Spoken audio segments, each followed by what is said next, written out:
Nous allons terminer le cours sur les propriétés algébriques.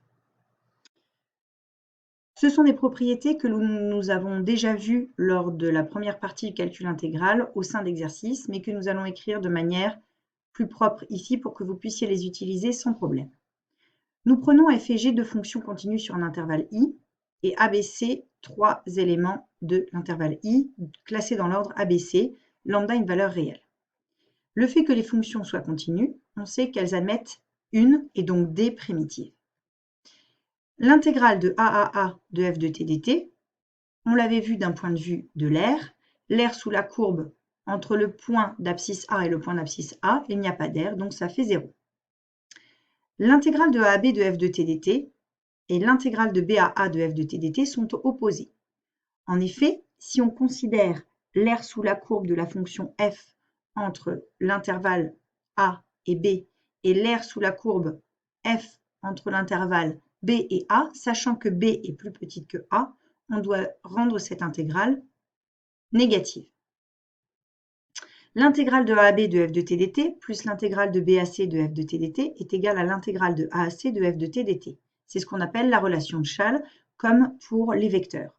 Cela se comprenait également très facilement en termes d'air. L'air sous la courbe entre le point d'abscisse A et le point d'abscisse C est la somme des airs sous la courbe entre le point d'abscisse A et le point d'abscisse B et l'air sous la courbe entre le point d'abscisse B et le point d'abscisse C. Et la linéarité, l'intégrale de AAB de f plus g de t dt, c'est l'intégrale de AAB de f de t dt plus l'intégrale de AAB de g de t dt, puisque l'air sous la courbe f plus g, il va falloir faire l'air sous la courbe f plus l'air sous la courbe g. Et l'intégrale de lambda f de t dt est égale à lambda intégrale de AAB de f de t dt. Pareil, en termes d'air, si on se situe sous la courbe f ou sous 2 fois la courbe f, forcément, l'air va être multiplié par 2. Soit f et g deux fonctions continues sur l'intervalle AB, avec A inférieur à B. Positivité de l'intégrale. Si on a a plus petit que b et pour tout x dans l'intervalle AB, la fonction f de x est positive, alors l'intégrale de a à b de la fonction f de t dt est positive. On l'avait vu aussi dans le premier chapitre. En termes d'air, l'air sous la courbe d'une fonction positive va être une intégrale positive. Si a est inférieur à b, pour tout x de l'intervalle AB, la fonction f est inférieure à la fonction g, alors l'intégrale de AB de f de t dt est inférieure à l'intégrale de AB de g de t dt.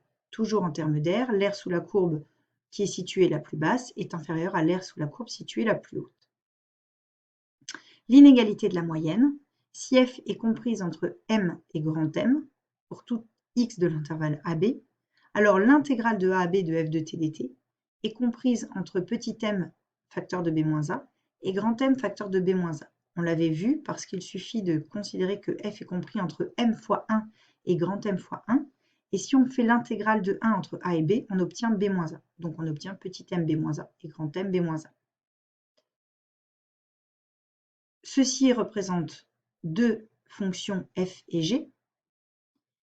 La fonction f est située ici, la fonction g est située ici. Ce sont toutes les deux des fonctions positives. On considère donc dans l'ordre a plus petit que b et la fonction f toujours inférieure ou égale à la fonction g.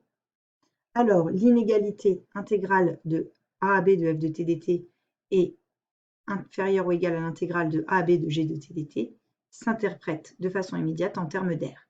Ceci illustre un des cas de figure que l'on a vu précédemment. Le signe d'une intégrale peut être résumé dans le tableau suivant. On va traiter tous les cas de figure, selon que a est plus petit que b et selon que f est positive ou nulle. Donc, si f est positive et que a est plus petit que b, l'intégrale de a à b de f est positive. Si f est positive, mais que a est plus grand que b, on a inversé l'ordre des bornes, donc l'intégrale de a à b de f est négative. Si f est négative et que a est plus petit que b, on respecte l'ordre, l'intégrale de a à b de f est négative. Et si f est négative et que a est plus grand que b, on a inversé les bornes, donc l'intégrale de a à b de f est positive.